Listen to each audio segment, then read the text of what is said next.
আসসালামু আলাইকুম এভরিওয়ান, কেমন আছেন সবাই? আমি তো আলহামদুলিল্লাহ অনেক বেশি ভালো আছি। আশা করছি আপনারাও ভালো আছেন।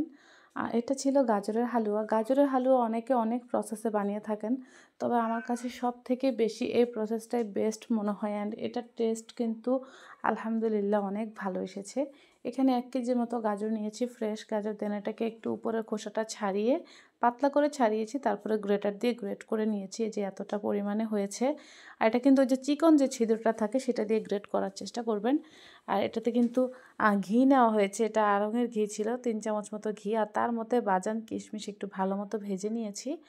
আর এখানে কিন্তু আপনারা চাইলে যে কাজু বাদাম অ্যাড করবেন, কাজু বাদাম আবার ওই যে কাঠবাদাম, সেগুলা মানে আপনারা যত ধরনের বাদাম পারেন অ্যাড করে দিবেন। এটাতে প্রচুর পরিমাণে বাদাম দিলে অনেক মজা হয়।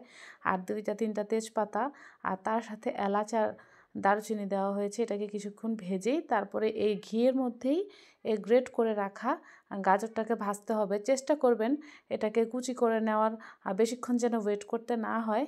এটাকে সাথে সাথেই মানে রান্না করে ফেলার, তা না হলে কিন্তু পানি ছেড়ে দিবে। আর এখানে পরিমাণ মতো এখানে দুধ দেওয়া হয়েছে। এটাকে আমি পাউডার মিল্কলে লিকুইড বানিয়ে নিয়েছি। আপনারা চাইলে লিকুইড দুধ অ্যাড করতে পারেন, কোনো সমস্যা নেই। আর পরিমাণ মতো লবণ দিয়েছি। এ পর্যায়ে কিন্তু চিনি দিতে যাবেন না, তাহলে কিন্তু সিদ্ধ হইতে চাইবে না বা সিদ্ধ হবে না।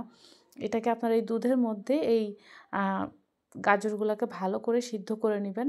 দেখবেন যাতে ওভারকুক হয়ে এটা একদম ভর্তা ভর্তা না হয়ে যায়। আমি চেক করে নিয়েছি সিদ্ধ হয়ে গিয়েছে। তারপরে আমি চিনিটা অ্যাড করেছি। চিনিটা আপনাদের টেস্ট অনুযায়ী দিবেন, যে যেমন মিষ্টি খেতে পছন্দ করেন।